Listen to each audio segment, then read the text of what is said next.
So, around this area where you took the backpack, how long would you say you were in that area around Rivard and Lafayette for?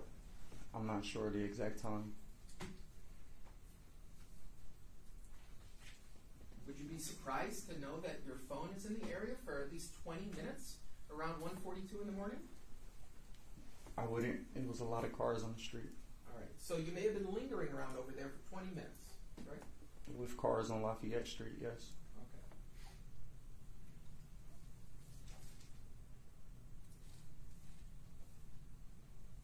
So, was that the first car that you broke into that night?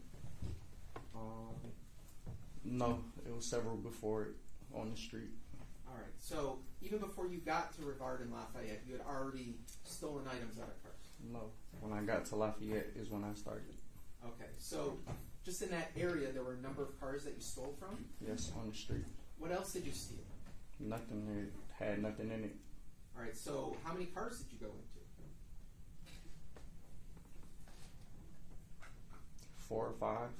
So you went in 4 or 5 cars and you didn't find anything of value other than this backpack? Nothing of value. Nothing? You didn't remove anything out of the cars besides the backpack? Correct.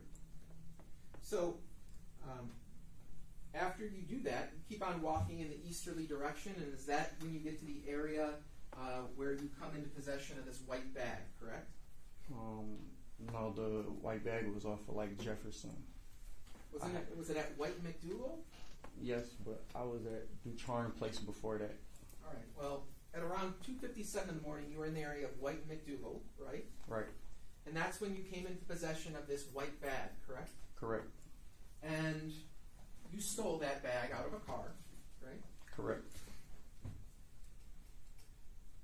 You didn't have any permission to take any of that stuff out of the car, right? I did not. And you're saying that inside the bag was candy, right? That's correct. Nothing else besides candy. There was nothing else in the car. So you decided that, this candy is an opportunity you just can't pass up. You're going to have to take the candy with you. No, I just decided to take the candy and eat the candy.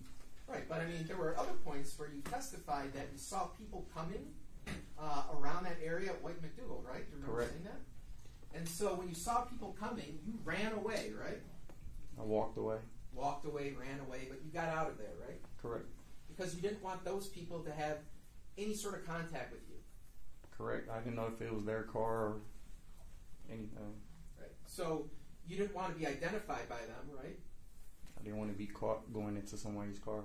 Does that include being identified as somebody breaking into a car? Could be. Right. And so you don't want any conflict. You don't want to be identified, so you walked away from where those people were. Correct. And after the people left, then you went back there to try and go get the white bag, right? Correct. So even after you nearly got caught stealing, you decided, I just got to go back and get that bag of candy. Because I had dropped it outside the car, so I went back for it. Right. After the coast was clear, yes. But knowing what the stakes are for you, how important this is that you don't get caught committing a crime, you just decided, I have to return and get that candy. When the coast was clear, I did, yes. Now, you lied to police about where the bag of candy came from initially, right? No. You didn't tell police that you got the candy from a store, that it was a store bag? I did go to a store, and I went to a BP gas station, and they claim they don't have the video of that, but I did go to a store. All right, so when police were asking about the white bag in your hand and you said it was a store bag? Yeah, I told them that it was a store bag. Right, but they were talking about the bag that you stole from the car. Correct. So you lied to the police when you said it was a store bag. Correct.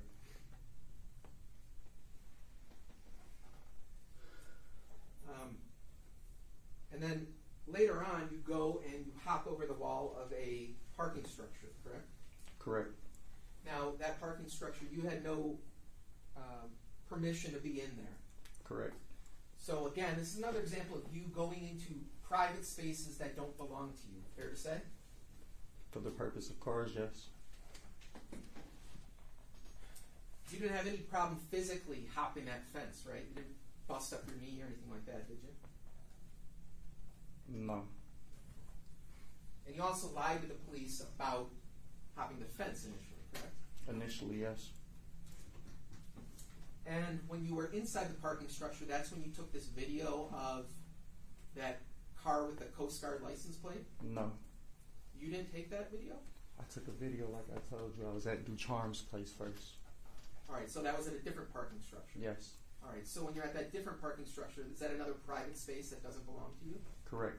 So inside that parking structure, that's where you took the video of the Coast Guard license plate car? Correct. And you did that because you were going to send that to the group of car thieves? Correct. So that they could steal the car later? Or that I could. Or that you could steal it later? Okay. Is that true? That's true. So that data that we got from your phone, that was your phone, right? Yes. Right. So that data that we have from your phone, that's accurate data, correct? I wouldn't know if it's accurate.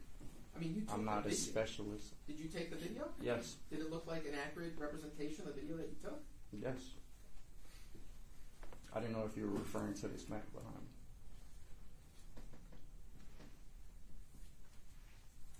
So, between when you take the white bag out of that car, did you go into any other cars before you returned to the area of Lafayette Park?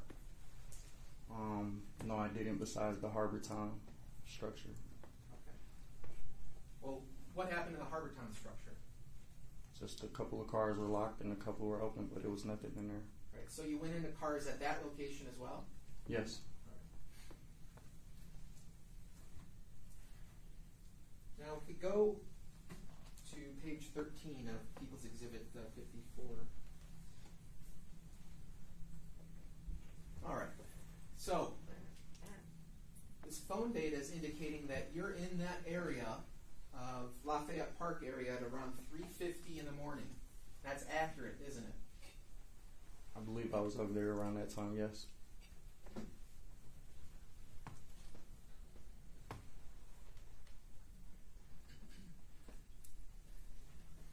And so, this time you're not just looking at cars parked out on Lafayette, you've actually entered into that condo area at Joliet Place, right? Yes, I went into a parking lot.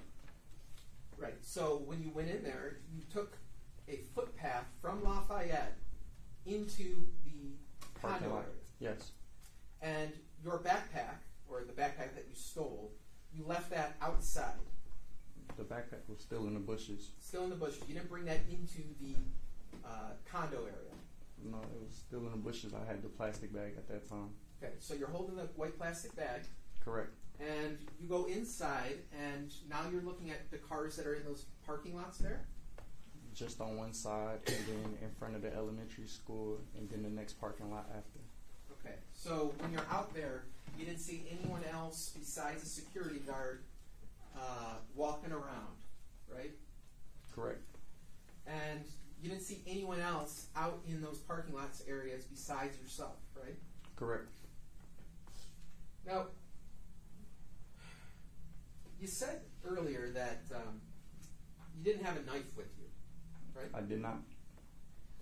Now, you are walking around in the middle of the night in Detroit. Did you fear at all for your safety? No, I'm good with my hands. All right, but you don't know what could happen to you out there. I mean, you're out breaking into cars. You don't know if you can get confronted by some angry car owner who could harm you, right? It's possible. That's why I avoid the confrontation and walk away. Right, so that's possible, right?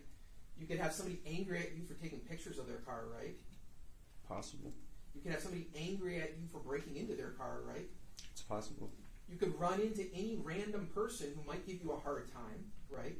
It's possible, but I avoid that. I understand that you avoid it, but sometimes it's impossible to avoid confrontation. Is that fair to say? No, nothing's impossible. You can always turn your back and walk away. Okay, so you're out walking around Detroit, up to no good. That's fair to say, right? Yes. And you don't have any form of protection with you? I'm not allowed to necessarily. In the midst of committing a crime, I'm not the type of person that's going to carry a weapon. But you have carried knives around with you, right? Yeah, when I'm not committing crimes, yes. So, on November 30th, when you were arrested, you went to a friend's house to remove a Ring doorbell? Yes. And that was your purpose for going there? Yes. And you didn't bring any tools or anything to help you remove the doorbell, right? It comes with a screwdriver, which was the blue thing, and there was nothing, like, it wouldn't come off the wall, so I went back to my car and grabbed the seatbelt cutter. All right, so you didn't bring anything with you to help you remove it. You just decided to use a knife to remove it, right? Yes, because it wouldn't pop off, so I needed something to slide behind it and pop it off. Now, this thing you're calling a seatbelt cutter, it's not actually a seatbelt cutter, is it? It is. That's what I use it for. Right, so it's not designed for use as a seatbelt cutter, right? It can be. No, just listen to my question. Was the knife you were carrying designed to be a seatbelt? Objection, Your Honor. He said that's what he used it for. He's asking him to speculate what the design is. If he's saying that he used it for a seatbelt cutter, then that's what he used it for. That's what the purpose was for him. No, Just ask and answer. this is a different question. He's saying, oh, well, I use this object as a seatbelt cutter. I'm asking whether it was designed for use for that purpose. Go ahead. I wouldn't know if it was designed for that purpose. Do you know what a seatbelt cutter is? It's various types of seatbelt cutters. Pocket knives flip open, and you got the one that you could just pull it down. But you know that they're designed so that if you're in some sort of bad accident, that you won't accidentally stab yourself when you're trying to cut off the seatbelt, right? Well, this is closed, so I wouldn't stab myself anyway. But that didn't answer my question. My question is, do you know that seatbelt cutters are designed in such a way that they aren't like regular knives? I wouldn't know. You don't know? No, I use that for a seatbelt cutter. It stays in my car. So this knife that you're calling a seatbelt cutter, it's an actual like knife, right? It's a little pocket knife, yes. Now you say it stays in your car, but obviously that's not true because you took it out of your car to remove this Ring doorbell, right? Right, it stays in my car. I had to go retrieve it from my car in order to have it on me at that time, yes. Right, so it doesn't just stay in your car, right? At that time I used it, yes. And so it just so happens that when the police pull you over, you still got this knife in your pocket, right? That's correct. As I was walking down the stairs from the apartment, I put it in my pocket, I got in my car, and as I was pulling out to go to the liquor store, I was being pulled over. So of all the days, right, where you've got this seatbelt cutter that stays in your car, the police just so happened to pull you over on the one time it was in your pocket? Yeah. Now, you've seen pictures from the search warrant at Alexandrian Street, right? I have. You've heard some reference to a moose knuckle jacket, right? That's correct. Is that your jacket? Yes, it's my winter coat. Now, inside that jacket, there was a knife. Is that your knife? Could be.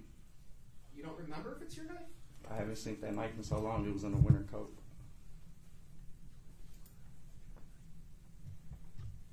Judge, we're going to show People's Exhibit 113.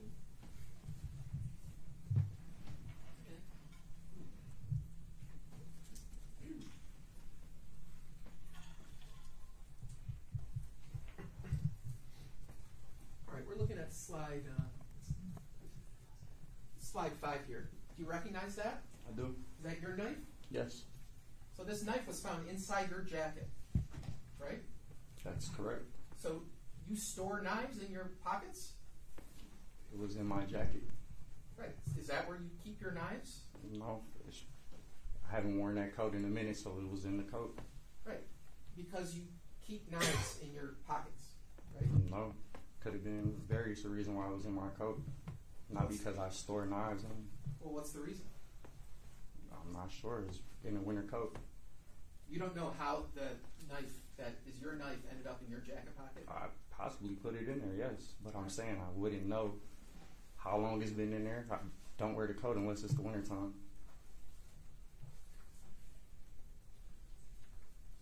Now, when you were out there, you didn't see anyone else out there slashing any tires, right? I didn't see anyone doing that, neither myself. So, remember Miss Granby, the neighbor, who said that hadn't happened to her in 30 years? Remember that testimony? I'm not sure to the extent of what she said. So it's just a coincidence that somebody else slashes tires in the same parking lot that you're loitering around in. Is that your testimony? Yes, I didn't do it. So, in total, from about 3:50 to about 4:20 in the morning, you're hanging around in that Lafayette Park area, correct? That's correct. And your testimony is that whole time, almost 30 minutes, all you're doing is just walking around, looking at car doors to see if any of them are unlocked. Yes, and some vehicles were unlocked, so that takes time to go through the vehicle, see what I could find. Is your testimony that there were just so many cars, so many opportunities to steal in that area, that it took you 30 minutes to do the full job of going around all those parking lots? From 2 parking lots in the street, yes. Now, at around 4:10, the security guard pulls into that Joliet place, correct? He does around, yes. Now, earlier, when you were talking to police, you said that when the security guard came, that you took off running, right? I did. But that was a lie, right? No, it wasn't. I took off running and went to go buy cars on Joliet Place. I'm saying, you told the police when you saw the security guard, you took off running as if to exit Lafayette Park. Objection. That wasn't his testimony. He said he ran. He didn't say where he ran to. So this is a mischaracterization of what he stated. Well, the jury has the exhibits and they can draw their own conclusions. No, you can ask clarifying questions. Overruled. Do you remember telling the police that as soon as you started the security guard, you took off running and you got out of there? Yes, that was the second time I saw security. Okay, so you saw security at 4:10, and are you saying there was a second time that you saw security? Right. When I saw security pull off from the corner, that was when it was time for me to go. I was taking the path out towards the Greta backpack. All right, but that didn't happen until around 4:20-ish, right? I wouldn't know the exact time. Well, you know when you're on video coming from... That's 4:10. No. The Greektown Casino parking video, have you seen that? Yes, I have. So you know what time you're on that video, right? About 4:22. Right. So there's about 12 minutes between 4:10 when the security guard first pulls in and around 4:22 when you're seen on video at that intersection. I was still messing with cars after he did around. Okay, so even after the security guard is around, right, you decide to hang around. When the coast was clear, yes. And this is, that whole night you've been trying to avoid people, right? And was. And you don't want to have contact with anybody. True. And you've got legit fears of what will happen to you if you're caught, right? Messing with cars, yes. And so now there's a security guard, and you decide that you're just going to wait out the security guard because, what, the valuables in the car were just something that you couldn't pass up? I didn't know what was in these cars. I haven't checked them all yet. So you're willing to risk getting caught by a security guard over some items that you don't even know exist? Yes.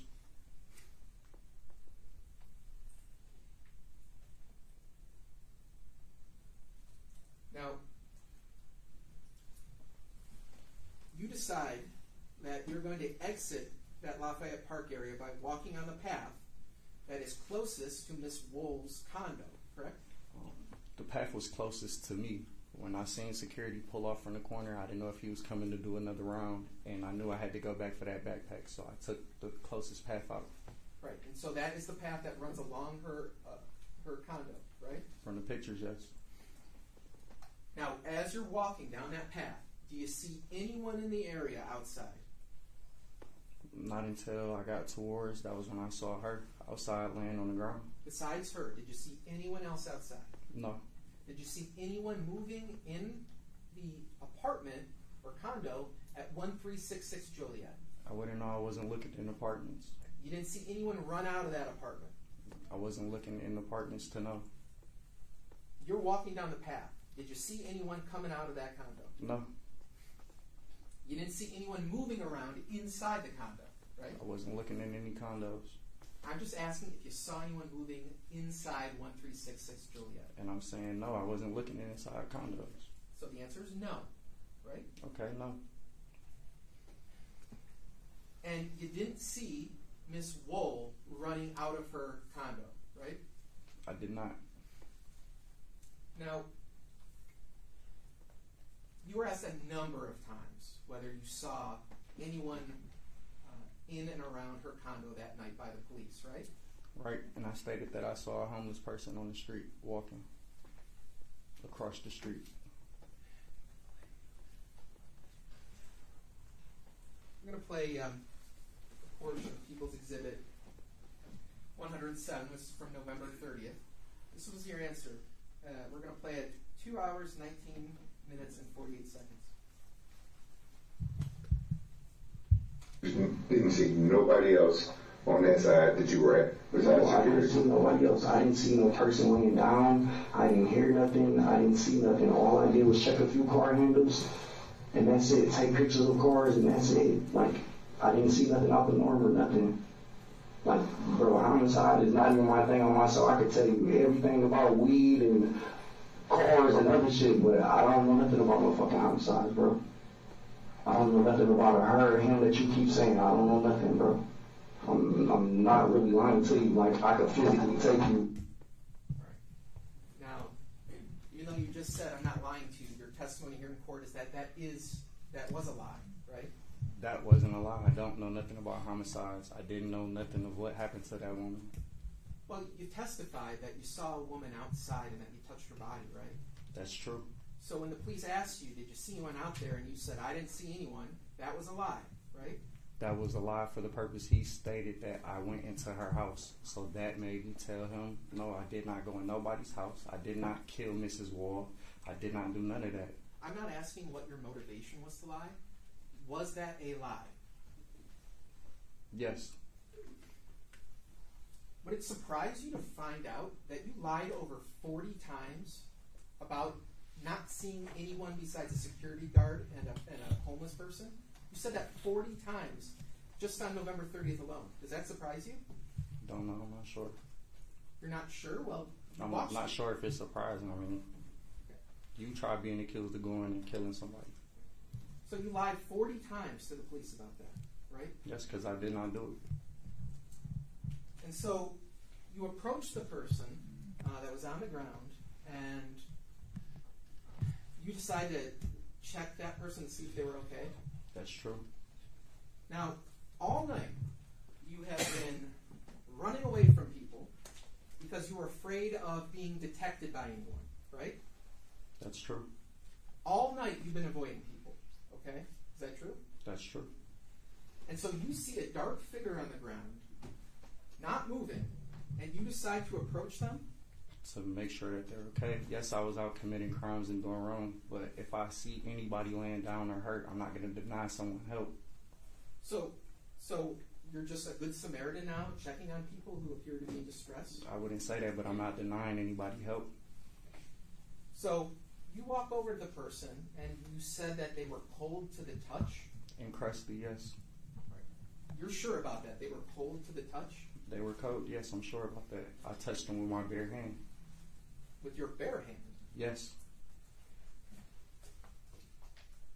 When did you take your gloves off? Before I had even got back to that parking lot. When I had jumped down from the wall, one of the gloves were ripped, so as I was walking, I just discarded them. So now you're missing the gloves that you were using to help not leave fingerprints behind, right? I still had a plastic bag. But now you've lost the gloves that you were using to help break into cars, right? No, I discarded them. I didn't lose them. I just discarded them. You got rid of them. Yes. And you still decided to go keep checking more handles even though you didn't have the gloves on? Yes. I was using a plastic bag or my sleeve.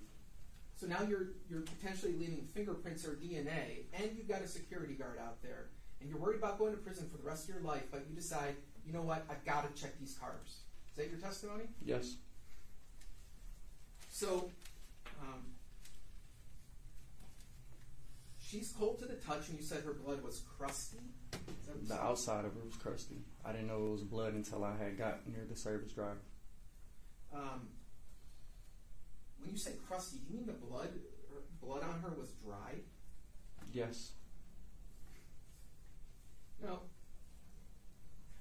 on Wednesday, you said that when you first saw the person, you didn't know what race the person was. I did not. I didn't know if they were like German, Italian, Mexican. So now we've had, 5 days since Wednesday. And today your testimony was a little bit different on that point, wasn't it?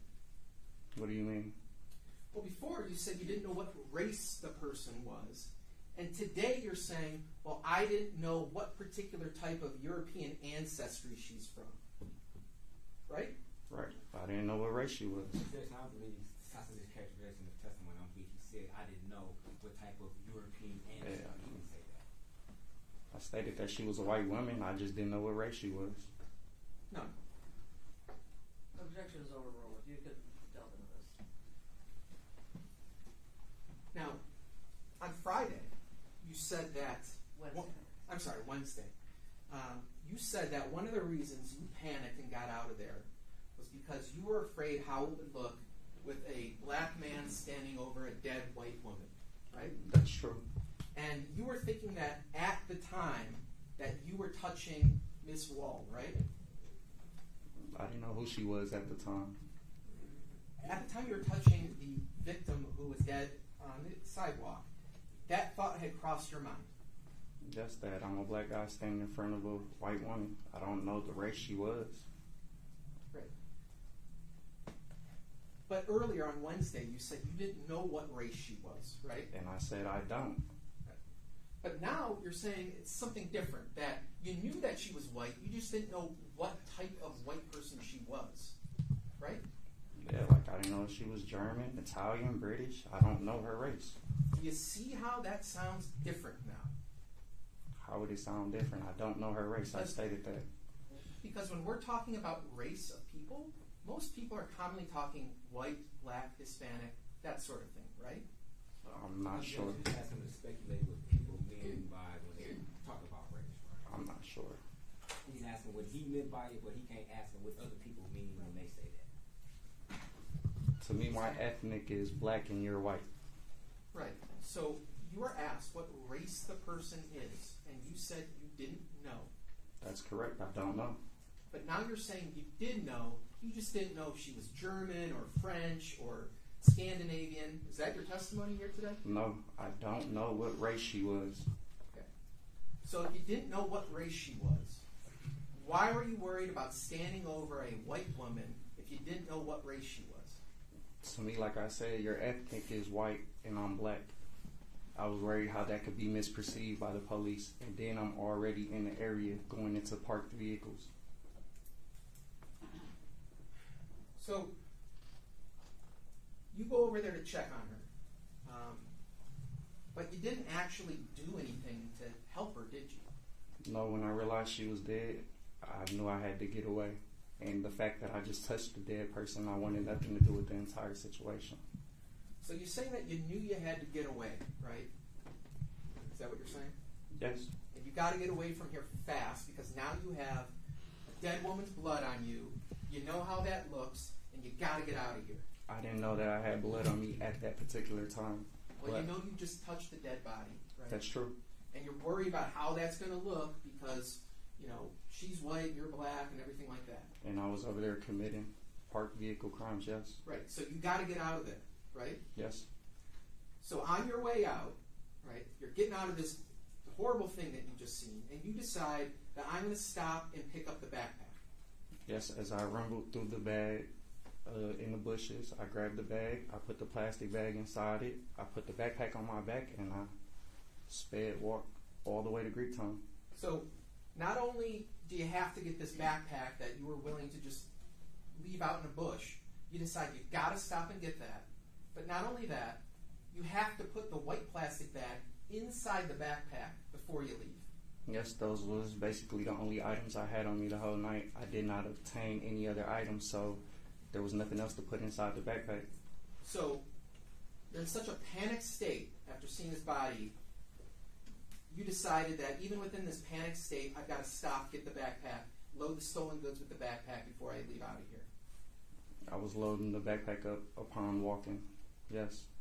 That was a priority for you in this panicked state. Well, my initial was to go out that way anyway to retrieve the bag, so that was still on my mind, yes. All right, so at that point you're not panicked and worried, oh my gosh, I just saw this poor woman dead on the ground. No, your priority was grabbing that backpack. Yes, I wasn't panicked at that time. I was shocked, disbelief, what I was seeing, yes. You're not panicked about being linked to a crime, like murder? When I realized I had blood on my hands, that's when I panicked. So, after you grab the backpack, you go down over the bridge, right, that we saw in the video. Correct. You walk past the strikers. Correct. You didn't tell them, oh my God, I saw a dead body here, did you? It wasn't my business or anybody else's. It's a terrible thing, but it had nothing to do with me. I did not kill her. So, you're the good Samaritan who's going and checking on bodies, but you decide it's none of your business. Just leave her there outside. Is that what your determination was? Upon me walking out of that whole little area, when I looked to my left, there was already police presence by Ducharme Place around that same time. So I figured I just left from that area, so they'd probably be at this area too. I figured somebody would find her. I just couldn't be the person to call for that. You're saying that you saw the police in Ducharme Place, like, as you're leaving after you touched the body? That's correct. So, you just touched the dead body. You've got stolen goods loaded in a backpack, right? That's correct. And you decide that with the police nearby, I'm going to stop here on Lafayette and load up this backpack with stolen goods when the police are right by me. Well, when you say Lafayette, are you thinking that I'm saying that the bag is directly on Lafayette? Because the bag was right on the walkway adjacent to Lafayette. So when I put the bag in the bushes, that was when I noticed this parking lot full of cars on that walkway. So it was at the corner, as I pointed out on the map, it was at the corner of that walkway in Lafayette Street. You could see the police out there, right? Yes, at Ducharme Place down, yes. Yeah. So even with the police out there, you decide it's a priority to get the backpack with the stolen goods. Yes, I grabbed the backpack. Now, as you're walking away from the strikers, you still have your phone with you, right? Yeah, my phone did not leave my person, not once. So you could have called 911, right? I could have, but I wouldn't. You did, right? Is that true? Yeah, that's correct. Not only could you have called the police, you could have told the person that you were texting with to call the police. But you didn't do that either. Person not even in this state, wasn't in this state at that time, and she was texting me for something totally different. My mindset wasn't on texting her when she was texting me. I told her to hold on, Mom, I'm busy. Who are you talking to? Dr. Washington. Who's that? Ex. Ex-girlfriend? Yes.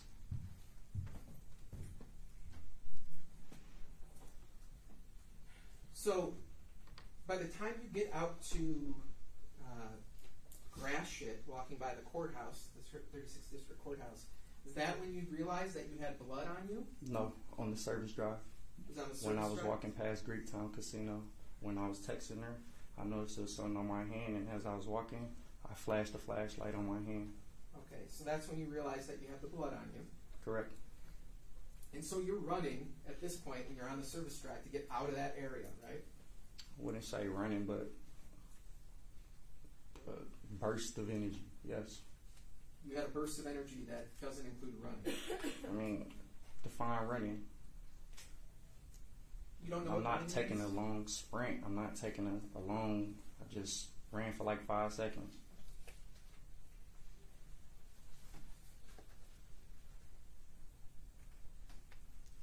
So you went from that area back to 454 West Alexandria, correct? That's correct. So you went there, and immediately when you got in, you decided to wash your hands, That's because I still had the blood on my hands. right? And so did that panic you or make you nervous? No, I just was still in shock and disbelief So you're in shock and disbelief of what's just happened, right? of what I just seen, yes. But you didn't tell Tierra White what happened? It wasn't my business or hers. Well, I mean, it is your business. I mean, now you have blood on you from somebody who's been murdered, and you've been out committing crimes. So that is important, isn't it? It was important, but in my mindset, that particular crime wasn't my business. I have nothing to do with those type of crimes. So you're You're with your girlfriend who you cared about, right? Right.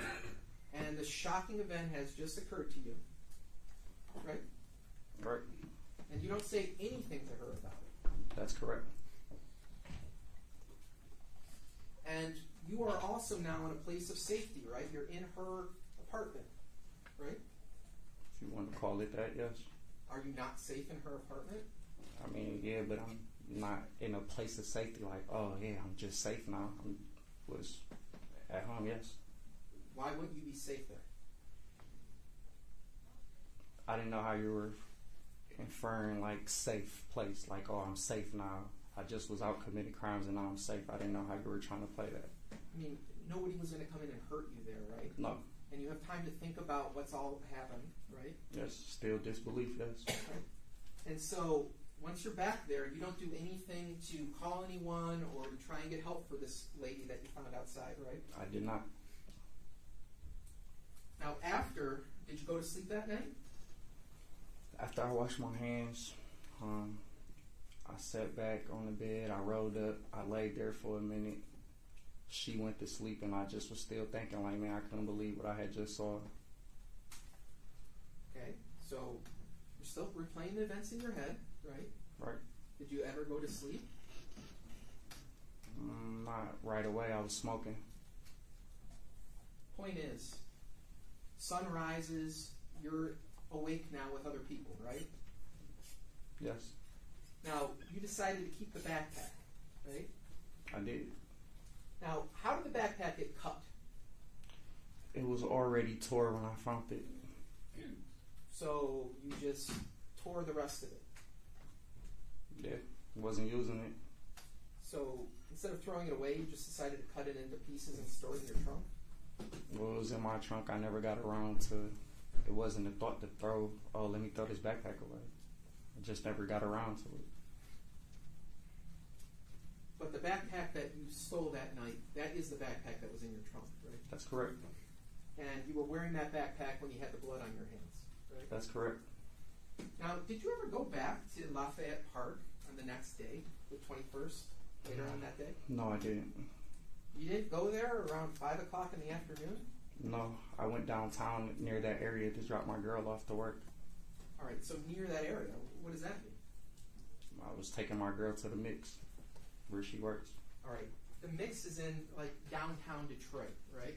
That's correct. That's not Lafayette Park. That's in that same area, like you used the map and said this was in the same area. That's in that same vicinity area. Yes, it is. Okay, so my question to you is, did you ever go to Lafayette Park at around 5 o'clock in the afternoon on October 21st? No. You had your phone with you the whole time? Yes. And you're sure about that? I'm sure about that. Now, you were aware after that night that this case was on the news, right? Not necessarily. I didn't see it on the news until I went to work probably 3 days later. Right, and when you were at work, that's when you saw about it on the news? Yes. So about 3 days after this happened, you became aware that it was on the news, right? Yes. And you knew, based on you being there, where it occurred, right? Yes, the area, yes. So that whole time when you were being interviewed by the police and you were saying, oh, I don't know what you're talking about. Who is she? Who is she? That was a lie, wasn't it?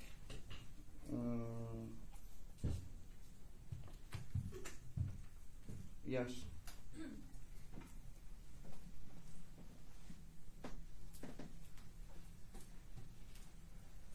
Now, after you were arrested and released on November 30th, you said that you called the police every day looking for your stuff, right?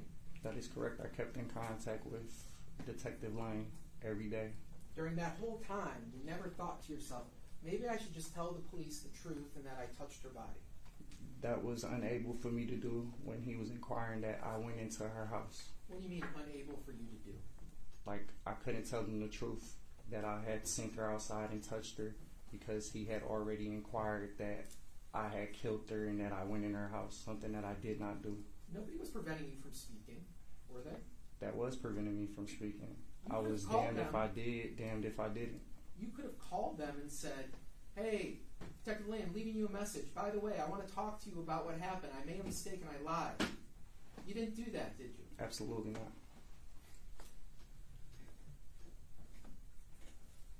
Now, you did search on your phone about what the black lights show, right?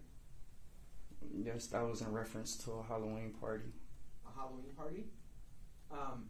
But you did make that search on your phone, right? Yes. And you also searched on your phone about same-day passports, right? Yes. And you said that the reason you were looking up same-day passports was because you were thinking about going to a Halloween party in Canada? In Windsor, yes, they were throwing a Halloween party around that time. Do you know that you didn't search for same-day passports until after Halloween? I had already looked up different passport things before that. But the search in your phone? That was after Halloween, but I had already previously looked up things similar to that before. I'm asking you, did you search for same-day passports after Halloween? It's possible, yes. So that search after Halloween had nothing to do with a Halloween party in Windsor. Isn't that fair to say? Probably the one after the one before, yes. Oh, so there's a different Halloween party after Halloween in Canada? No, there was a different search related to passports and how to obtain visas for felons. You also downloaded a police scanner app? That is true. Right now, when you were using this app, you were using it to check on the Detroit police radio frequency, correct? I was using it to check on various frequencies. Including the Detroit police? That's one of them, yes. Because you were trying to find out what they were doing? No. No? Why were you listening to Detroit police radio? Because I was out driving around speeding, and police like to sit ducked off, and if I'm speeding through the city, I like to know if they're potentially, oh, I got a black Charger going this way, know if they're chasing me. So you didn't want to know what the police were doing? No. Just wanted to know if they were looking for me as I was speeding through the city. You used this scanner app many times after you downloaded it, right? Yeah, for brief seconds, yes.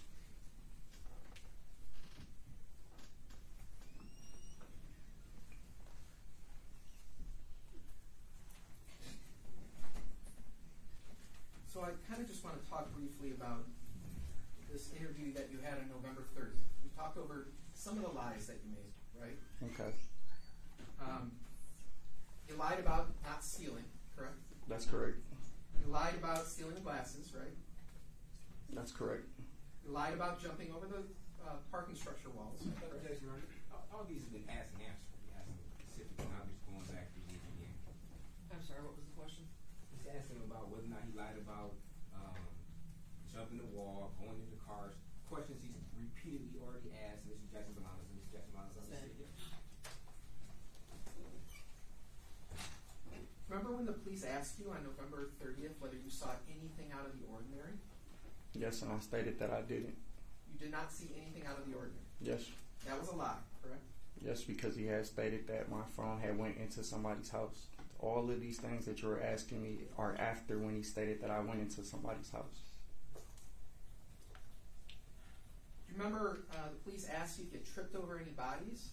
Yes. And you said that there was nobody out there? I said that I did not trip over anybody. There was nobody out there. Right. And that was a lie, right? And it wasn't a lie. I did not trip over anybody. There was nobody out there was a lie, according to you. Yes, that was a lie. Now, you're saying that, well, once the police accused you of murder, that all of a sudden that caused you to want to lie more to the police? No. When he stated that I went into somebody's house that I did not go into, and they told me a woman was dead, that, oh, I killed her, I did it, I told them I didn't because that was the truth. I did not kill anybody. I did not go into anybody's house. So you're already telling me that I went into somebody's house that I didn't go into, and now you're accusing me of killing somebody that I did not kill. But my question to you is, after they accused you of that, you kept talking to the police, correct? Right, because I had nothing to hide. You kept talking to them even though that they had unfairly accused you of going and committing a home invasion, right? That's true. You kept talking to them after they had unfairly accused you of committing a murder, right? That's true. And you've sent in some jail calls that you thought that you were being railroaded, right? That's true. But the truth is that after November 30th, you were released from custody, right? Jail calls are after all of that. No. I'm asking on November 30th, is it true or not that you were released from custody? That was true. I was booked for larceny from vehicles. That's what I was released off of. It doesn't matter what you're released from. I'm just asking, were you released? Yes. And no charges were filed against you after November 30th, right?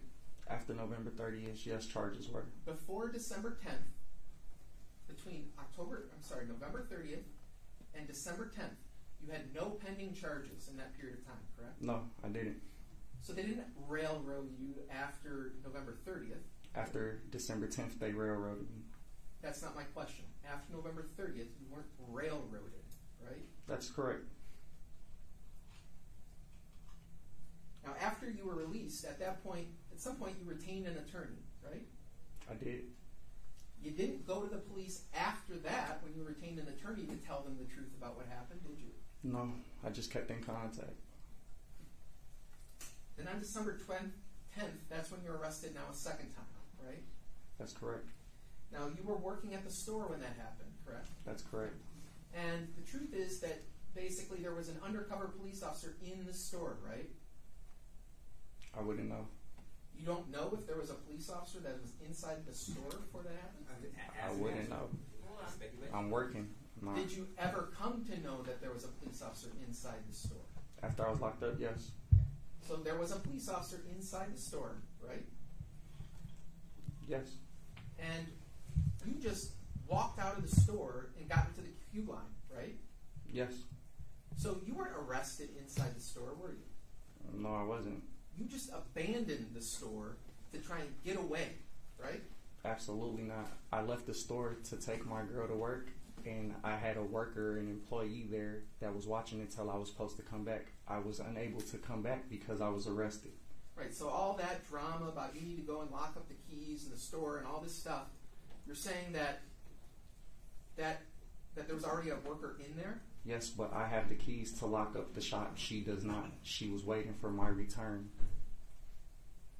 Now, at this point, when your interview on December 10th, you decided to talk to the police again, didn't you? Yes.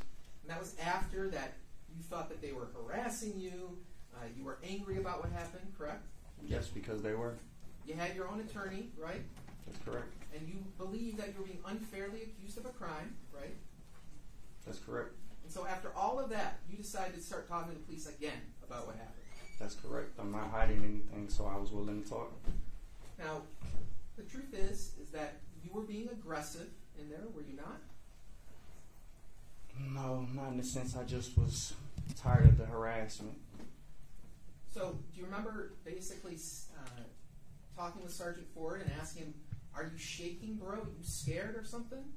Remember saying that? Yes, because he was nervous and stumbling with his words as he was talking to me. I was asking him, was he okay? He was trembling. Right, so you were kind of pushing back on him, weren't you? No, I just was asking him, is he okay? He looked nervous. Remember asking Sergeant Ford a number of times if he was slow? Yes, because he was inquiring that I killed somebody, and I told him he's tweaking. You're slow. Right, so is it your testimony that's not being aggressive? That's not. Now, after all this time now, you've been arrested, released, you've had time to think about it, the police asked you again, multiple times, whether you saw anybody else out there other than the security guard and a homeless person. Remember being asked that? Yes, I do. And on December 10th alone, would it surprise you to know that 15 times you denied seeing anyone other than the security guard and a homeless person? It wouldn't surprise me. The same officer that was interviewing me the second time was the first officer that told me that I had allegedly did these things that I did not do. But this was different because on this day, the police actually confronted you with the DNA report, correct? That's true. And Officer Ford, or Sergeant Ford, asked you to explain how her blood is on your clothing, correct?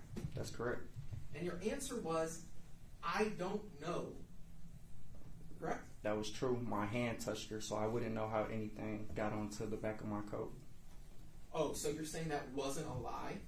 It wasn't a lie. I did not know. The blood was on your hand. Right.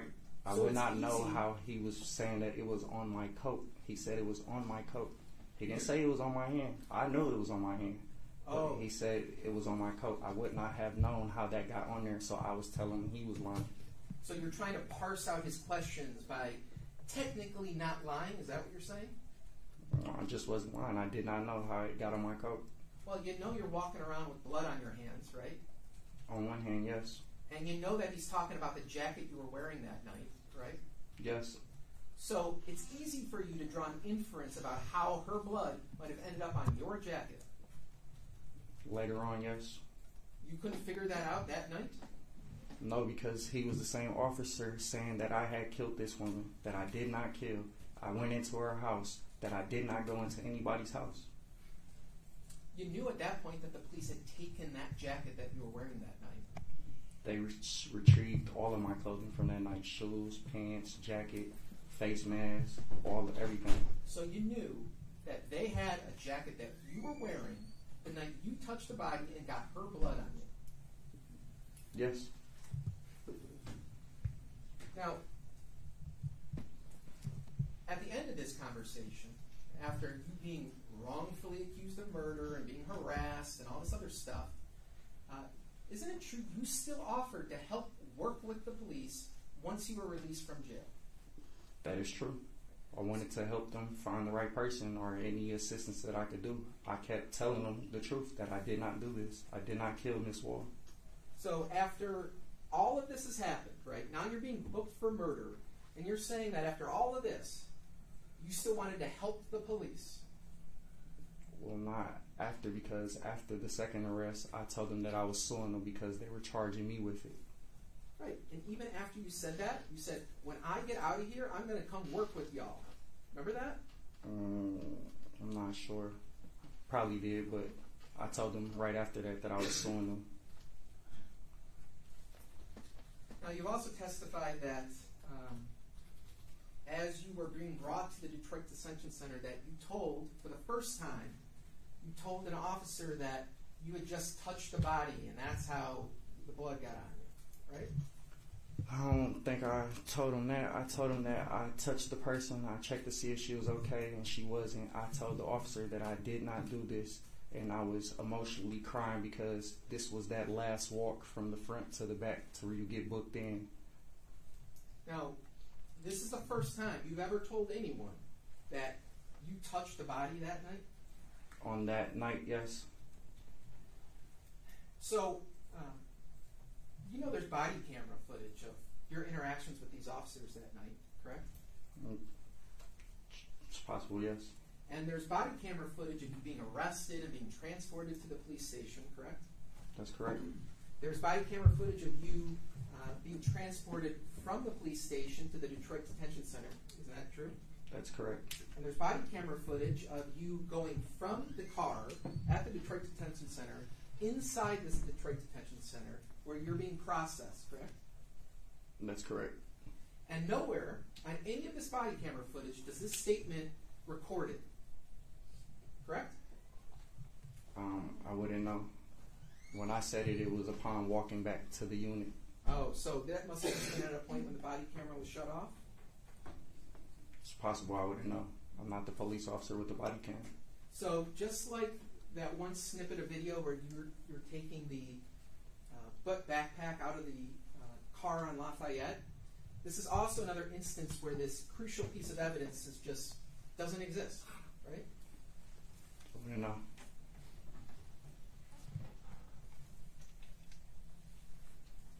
Now on these jail calls, we're talking, that was your voice on the jail calls, right?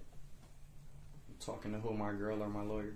Both of them. Yes. Okay, so one of them was with your girlfriend, Tiara White, right? Yes. Or at least two of the calls were to her, right? Yes. And one of them was with your attorney, Mr. Brown? Yes. Now, when you were talking with Mr. Brown, you were talking about the preliminary exam that you had just had, Yes. and you were suggesting that the judge was in on the conspiracy against you, correct? I was suggesting that the things he was doing was improper. Right, because he was allied with the police and the prosecutors, right? No, he just was helping the prosecution at the time.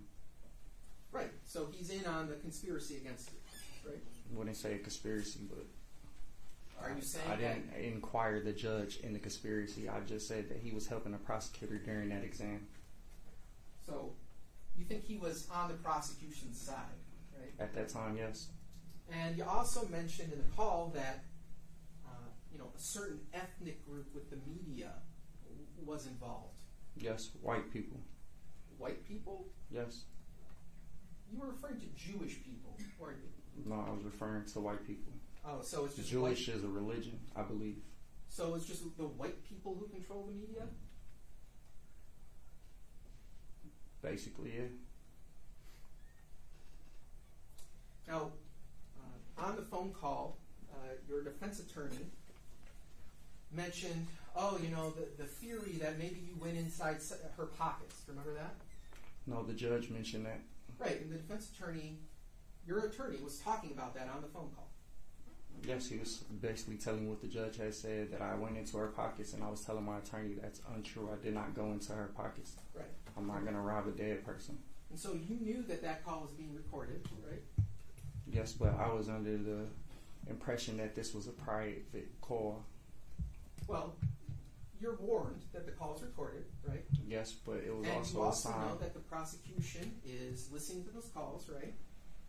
Not those attorney calls. Well, you know that when you're talking on the phone that the prosecution's listening, right? Not the attorney calls. Ask and answer. He said he wasn't aware that particular phone call between him and his attorney were being listened to. I mean, he already testified on direct that he knew the prosecution was listening to the calls. To me and my girlfriend. Not those particular calls. He said that when he's talking to his attorney, he was under the understanding that those calls were not being listened to.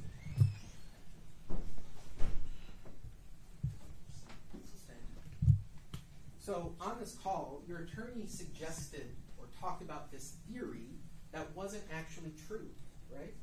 That's not true. Right, so your attorney just happened to mention this theory that wasn't true on a recorded call.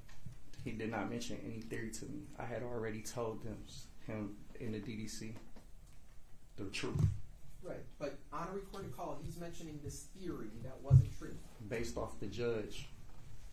He wasn't mentioning any theory. He wasn't trying to make up a story for me. He wasn't mentioning a theories? No, he was mentioning the truth. Now,